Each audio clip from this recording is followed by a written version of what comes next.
Yo, what's going on, guys? In this video, we're going to quickly take a look at the Saturday NBA picks for DraftKings. We got two games. First one starting at 5 o'clock. So last night we were looking extremely good heading into the last game, the Jazz game, and then woke up this morning and saw Ingles and Crowder only combined for 30 DraftKings points. We finished with a 258.5, so pretty disappointed that they didn't show up. But now let's just get into today's action. So starting off at point guard, let's go with George Hill at just 3,700. His price tag went down by $400, even though last game he played 35 minutes and put up 20 DraftKings points. So at 3,700, we don't need much out of him. So if you're looking for a value play, I think George Hill is definitely in play, just because he's so cheap and he starts for the Cavs and plays a good amount of minutes, especially now that he's healthy and he's looked okay the last couple games. So I think George Hill at 3,700 is a very solid play today. He does have upside, close to 30 if he can get hot. So lock him in at the point guard position. So at shooting guard, I'm going to go with another cheap value play, and that's Fred VanVleet at 3,900. Because I want to spend up for LeBron and Joel Embiid on this slate. VanVleet's only 3,900. He played 24 minutes last game. He was coming back from a shoulder injury just about a week ago.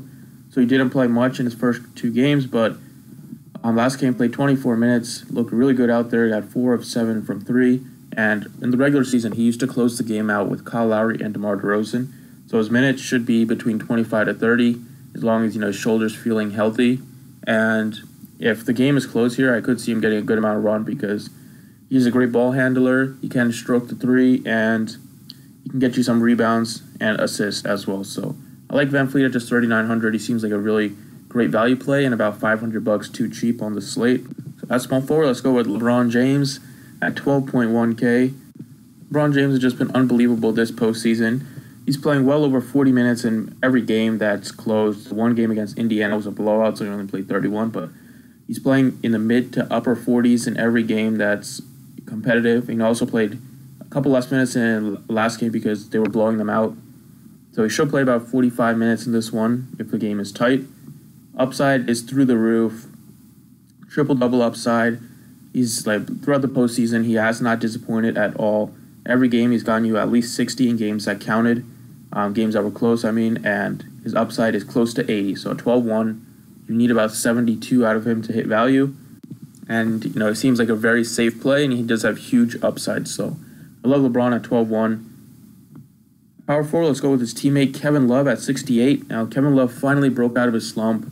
Kevin Love is the kind of guy that when he's struggling, he's going to continue to shoot, try to get out of his slump. And now that he finally got out of his slump, I think he's feeling good. He's feeling confident now. His confidence is getting back after he put up 31 last game.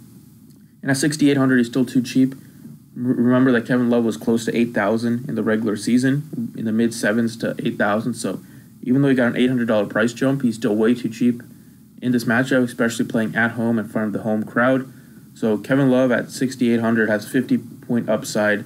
I really like him this spot to continue his hot shooting because he was just really bad and getting a lot of criticism in the postseason with his play. But I think he can keep his hot streak going into this game, so lock him in at 6,800. And then finally at center, as I mentioned, Joel Embiid at 9,500. Sixers are desperate for a win. They're playing at home in front of the home crowd, so I think they can grab a W here.